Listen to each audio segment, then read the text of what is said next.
नमस्कार, रेड 9 समाचार उज्जैन से मैं पलक पटवर्धन आप सभी का बहुत बहुत स्वागत करती हूं।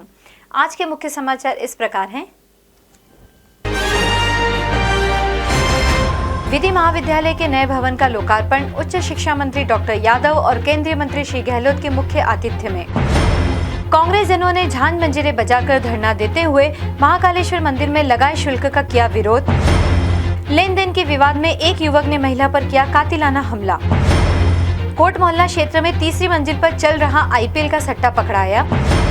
6 साल पुराने वारंटी ने 1400 किलोमीटर की दूरी साइकिल से तय कर किया समर्पण, कानून ने किया सम्मान। शहर के लिए नई सौगात विधि महाविद्यालय का लोकार्पण उच्च शिक्षा मंत्री डॉक्टर मोहन यादव एवं केंद्रीय मंत्री श्री गहलोत के आतिथ्य में संपन्न हुआ।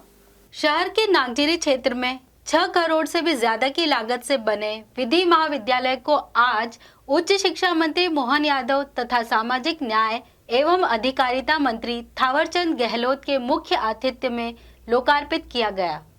इस विधि विद्यालय में 6 क्लासरूम, प्राचार्य कक्ष, कार्यालय कक्ष, लाइब्रेरी, 2 ट्यूटोरियल कक्ष, strong room, faculty room, sports room, NCC room तथा छात्र छात्राओं के लिए अलग अलग कॉमन रूम होंगे। सम्राट विक्रमादित्य विधि महाविद्यालय के नाम स्थापित इस कॉलेज का महत्व बताते हुए उच्च शिक्षा मंत्री मोहन यादव ने कहा, ये हम सबका सौभाग्य है। उज्जैन विक्रमादित्य की नगरी है, शिक्षा की नगरी है। भगवान श्री कृष्ण ने स्वयं शिक्षा ग्रहण की। ऐसे में यहाँ नया विधि महाविद्यालय प्रारंभ हुआ है और इसका नाम अब सम्राट विक्रमादित्य विश्वविद्यालय महाविद्यालय के नाते से जाना जाएगा। मैं उम्मीद कर रहा हूँ कि आज के अलावा जो लगातार और अभी बहुत सारे संस्थान आने हैं। वहीं केंद्रीय मंत्री थावरचंद गहलोत ने इस महाविद्यालय को ऐतिहासिक निरूपित किया। उज्जैन के लिए निश्चित रूप से ये विधि महाविद्यालय की सौगात ऐतिहासिक है, स्मरणीय है, यादगार है। यहाँ विधि महाविद्यालय का भवन नहीं था, माधव महाविद्यालय के 2-3 कमरों में लगता था। इसकी महती आवश्यकता थी। महाकालेश्वर दर्शन दिन ब दिन होते जा रहे हैं दुश्वार।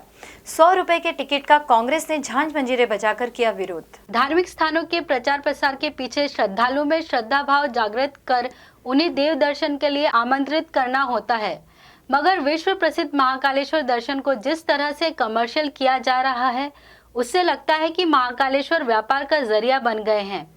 पहले से 250 रुपए वीआईपी दर्शन व्यवस्था थी, मगर आम आदमी की जेब भी ढीली की जा सके, इसलिए अब 100 रुपए का दर्शन शुल्क और लगा दिया गया है। इसका विरोध करने के लिए कांग्रेस ने धरना देकर झांझ मंजीरे बजाए। इस अवसर पर वरिष्ठ नेता महेंद्र कटियार, पूर्व पार्षद रवि राय, माया त्रिवेदी, जितेंद्र बारोट, सपना जितेंद्र साखला, पंकज जैन, राजा पांचाल, राजेंद्र भावसार मौजूद थे। ओम नमः शिवाय, नमः शिवाय, ओम नमः। बोलो भक्त और भगवान की, भक्त और भगवान की, भक्त और भगवान की। श्रद्धालु धड़ल्ले से कटवा रहे हैं टिकट दर्शन के लिए, मंदिर प्रबंध समिति के कर्मचारी का दावा। दूसरी तरफ बाहर से आए श्रद्धालु दर्शन शुल्क के कारण बगैर दर्शन करे ही वापस जा रहे हैं। शुल्क और टैक्स लगाने वालों को लगता है कि वह जनहित में है और जनता उसे सहर्ष स्वीकार कर रही है, मगर मैदानी हकीकत कुछ और ही होती है। ऐसा ही मंजर महाकालेश्वर मंदिर में देखने को मिल रहा है। मंदिर का रसीद काउंटर कर्मचारी 100 रुपए वाली रसीदों की रिकॉर्ड बिक्री बता रहा है। मैं सुबह 6 से 2 के समय में हूँ, अभी टाइम है जाने में और अभी 700 टिकट बिक चुके हैं। दूसरी तरफ शे गांव से आए श्रमिक जो संख्या में 15 हैं, पैसे की तंगी के कारण 100 रुपए की रसीद नहीं कटवा पाने के कारण वापस लौट रहे हैं बगैर दर्शन किए। हम सब जिले से आए हैं, हमें पता नहीं थे कि यहाँ पर किराए लगेंगे। हम दर्शन करने के लिए आए थे महाकाल के, तो महाकाल के हमारा दर्शन किराए भी हमारा ज्यादा लगते हैं, तो हमारे पास काफी फीस है, तो लेकिन किराया नहीं होगा तो हम दर्शन कर नहीं पाए। ऐसे ही देवास के श्रद्धालु भी बता रहे हैं। ये अधिक मास चल रहा है, गौर गरीब है, कोई भी कहाँ से भी आता है, कितनी दूर दूर से। अगर ये 100-100 रुपए लेंगे तो फिर हम कहाँ दिए लगाएंगे, कहाँ भगवान के दर्शन करेंगे, ये बता दो आप तो। इतनी दूर से पैसा लगा के भी आओ और यहाँ पे भी दर्शन करने के लिए पैसा दो, ये कहाँ की बात हो गई यार। महाकालेश्वर में 100 रुपए के शुल्क के विरोध में कांग्रेसियों का धरना और आगंतुक श्रद्धालुओं को हुई परेशानी को लेकर बाद में मिले समाचारों से ज्ञात हुआ कि महाकालेश्वर प्रबंध समिति ने उक्त 100 रुपए के शुल्क का निर्णय वापस ले लिया। लेन देन के विवाद में एक युवक ने महिला पर किया चाकू से हमला। गांधीनगर निवासी पूजा पति प्रेम को देवास निवासी मनीष ने 6,000 रुपए उधार दिए थे। उक्त रकम की वापसी को लेकर देनदार और लेनदार में विवाद हो गया, जिसके चलते युवक ने पूजा पर चाकू से कातिलाना हमला कर दिया। घायल महिला का जिला अस्पताल में उपचार चल रहा है। उधर हमलावर युवक घटना के बाद फरार हो गया। कोट मोहल्ला क्षेत्र में 5 लाख रुपए का क्रिकेट सट्टा पकड़ाया। तीसरी मंजिल पर चल रहा था सट्टे का अड्डा। महाकाल थाना पुलिस को जब मुखबिर से कोट मोहल्ला क्षेत्र में क्रिकेट सट्टे की जानकारी मिली, तब सीएसपी रजनीश कश्यप और टीआई अरविंद सिंह ने छापा मारा। भूरा पिता रशीद और उसके चचेरे भाई उस्मान को धर दबोचा। कार्रवाई में 5 लाख रुपए के क्रिकेट सट्टे का हिसाब मिला, साथ ही कंप्यूटर सिस्टम भी जब्त किया गया।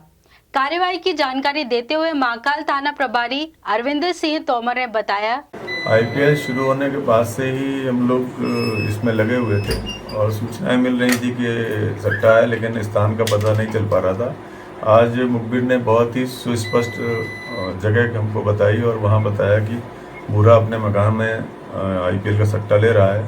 तब सीएसपी साहब को बताया गया और फोर्स को लेकर के उनके साथ में हम लोग गए और गया के घेरा डाल करके व्यवस्थित तरीके से पास वाले मकान से हम लोग वहाँ पर कूदे। तब ये 2 आदमी भूरा पिता रशीद खान और ईशान पिता उस्मान खान, ये दोनों कजिन हैं, कोट मोहल्ला के रहने वाले हैं। इनको वहाँ पकड़ा गया। ये अब कमरे में 2 टीवी और 7 मोबाइल, इन पर लगातार क्रिकेट का मैच देख करके बाल और बैट अनुसार और रनों के अनुसार सट्टा ले रहे थे। इनको पकड़ा गया। 1400 किलोमीटर की दूरी साइकिल चलाकर बिहार से उज्जैन पहुंचा वारंटी समर्पण करने। कानून के प्रति सम्मान देखकर किया गया वारंटी का सम्मान। स्वच्छता अभियान के तहत बैंकों में पोछा लगाकर बड़े बड़े रसूखदार विदेश पहुंचकर कानूनों को ठेंगा बताते हैं।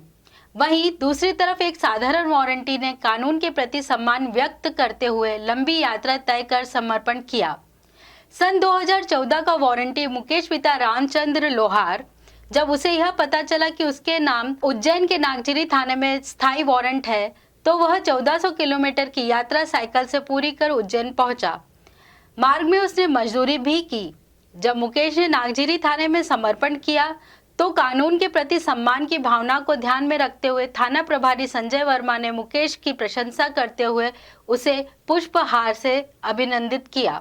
देखिए, ये मुकेश पिता रामचंद्र लोहार हमारे थाना माधवनगर के 2014 के प्रकरण में आरोपी थे, छोटे सामान्य मारपीट की घटना में। ये आजकल बिहार सीतामढ़ी रहने लगे हैं, तो यहाँ से लगभग 1400 किलोमीटर दूर है। इनसे हमारे थाने के प्रधान आरक्षक शंकरलाल ने और गजेंद्र और सूरज, इन लोगों ने आपस में बातचीत की, इनको काफ़ी कन्विंस किया और ये स्वयं यहाँ आने के लिए, उपस्थित होने के लिए सहमत हुए हैं। और ये लगभग 1400 किलोमीटर साइकिल चलाते हुए लगातार 10 दिन तक इन्होंने साइकिल चलाई है। और इस बीच में इन्होंने खाने के लिए, जीवन यापन के लिए मजदूरी भी की, लेकिन स्वयं को कानून के लिए समर्पित किया है। और मैं इनकी इस भावना का बहुत ज़्यादा सराहना करता हूँ। ये एक श्रेष्ठ नागरिक है, परिस्थितिवश अपराध हो सकते हैं, लेकिन जिस तरह से इन्होंने कानून का पालन करने का अपना जज्बा दिखाया है, वो बहुत ही सराहनीय है। रंगोत्सव ग्रुप के बाल कलाकारों ने आकर्षक रंगोली बनाकर जन जागृति हेतु संदेश दिया। प्रतिभाओं को अवसर मिलते ही वह प्रकट होने लगती हैं। बस जरूरत होती है तो पारखी नजर की। शहर की ऐसी ही एक संस्था रंगोत्सव ग्रुप ने तरनताल चौराहे पर रंगोली का आयोजन किया, जिसमें बाल कलाकारों ने जन जागृति के उद्देश्य से भारत का नक्शा तथा तिरंगा बनाया। संस्था अध्यक्ष मनीषा व्यास ने बताया, मास्क ही वैक्सीन है अभियान के तहत आज रंगोत्सव ग्रुप उज्जैन के बच्चों ने ये रंगोली जो है भारत का नक्शा बनाया है और मास्क के ऊपर इसके बनाया हुआ है। पूरे साल हम लोग जो हैं रंगोत्सव ग्रुप के कलाकार इसकी रिहर्सल करते हैं नाटकों की। और ये कितने सदस्य अपने यहाँ? हमारे तो यूँ तो अभी फिलहाल जो है 40 से 45 सदस्य हैं। और कितना टाइम लगा इसको बनाने में? इसको बनाने में 1.5 से 2 घंटे के बीच ये। दुर्गोत्सव हेतु घटिया में शांति समिति एवं प्रशासन के मध्य बैठक संपन्न। तहसील घटिया में दुर्गोत्सव आयोजन को लेकर हुई बैठक में शांति समिति और प्रशासकीय अधिकारियों के बीच दिशा निर्देश तय किए गए। तय किए निर्देशों के अनुसार कोई सार्वजनिक जुलूस, गरबे आदि का आयोजन नहीं होगा। उत्सव स्थल पर 2 से ज्यादा स्पीकर नहीं लगाए जाएंगे। स्पीकर रात 10 बजे बाद बंद होंगे। विसर्जन में 10 से ज्यादा व्यक्ति शामिल नहीं हो सकेंगे। सामाजिक एवं धार्मिक सौहार्द का ध्यान रखना होगा। सोशल डिस्टेंसिंग के साथ मास्क अनिवार्य होंगे। तहसील परिसर में आयोजित बैठक में एसडीएम के अलावा शांति समिति के सदस्य मौजूद थे। किसान को छुड़ाने आए युवक की घर जाते वक्त रास्ते में तबीयत बिगड़ने से हुई मौत। थाना नीलगंगा पुलिस ने बिजली बिल के चक्कर में किसान सुभाष यादव को थाने में बंद कर दिया था। किसान का बेटा और उसका दोस्त किसान को छुड़ाने थाने आए तो उन्हें कहा गया कि कल कोर्ट से छूटेंगे। अगले दिन किसान को कोर्ट से जमानत मिल गई। वापसी के दौरान बेटे के दोस्त को याद आया कि वह मोबाइल थाने में भूल आया है। वह मोबाइल लेने थाने पहुंचा। वहां लॉकअप में बंद एक व्यक्ति को जब वह पानी की बोतल देने लगा तो पुलिस ने उसे मना किया। थाने से मोबाइल लेकर वापस आया साथी जब सुभाष और उसके बेटे के साथ जा रहा था तो रास्ते में उसको उल्टी हुई और उसकी मौत हो गई। तो इतने में उसको राहुल ने दे दी पानी की बोतल। तो पानी की बोतल जी ने एक कस्टमर दूसरा पुलिस वाला साजिश लेडर्स में आया कि क्या दिया तूने ये, ऐसा एकदम मैंने पीछे मुड़ के देखा, मैं किसको बोल रहा है यार राहुल को, क्या दिया तूने। इतने में उसको मैंने पानी की बोतल दी, पानी की बोतल नहीं पूरी लॉकअप खोली ने, पूरा वो चेकअप कराना हमको। हाँ बाहर मेरे को बाहर भगा दिया, वो शटर आगे की शटर बंद करके, चलो भगो यहाँ से, दूसरे भी थे वो। फिर उसके कपड़े निकाले ने हाथ करके इसको मेरे सामने ही मैं देख लिया और मार रहे उसको। और फिर मैं घबराया वहाँ से, मैं यार बेचारा मेरे साथ में आया, अब मेरे कहने से कोई छोड़ेंगे नहीं है। तो फिर मैंने हमारे परिचित को बंटी भैया को फ़ोन लगाया। बंटी भैया वो आए वहाँ पे, थोड़ी देर लगी टाइम उसको, तो आए ने उनने फिर कुछ बातचीत करके फिर उनने छुड़वाया वहाँ पे। फिर क्या हुआ आगे का घटना? फिर छुड़वाया, फिर हम रास्ते में आगे गए। फिर उसने, हाँ पिताजी मैं और हम तीनों हम साथ में थे। फिर उसने रास्ते में बात करी करे यार मारे तो लॉकअप में बंद कर दिया, तो ऐसे जैसे घबराहट छुट्टी कि मारो जू घबराइयो यार वहाँ की जगह। हाँ ने मारा मेरे को बहुत यार। सड़क सुरक्षा समिति की बैठक में अवैध वसूली को लेकर सांसद ने नाराजगी व्यक्त की। सड़क सुरक्षा समिति की बैठक में सांसद अनिल फिरोजिया ने शहर के कई हिस्सों में बाहर से आने वाले वाहन चालकों से अवैध वसूली के मुद्दे पर अपनी नाराजगी व्यक्त करते हुए कहा कि जो भी ऐसा कर रहे हैं उनके खिलाफ सख्त कार्रवाई की जाएगी। आइए अब एक नजर डालते हैं उज्जैन शहर के मौसम पर।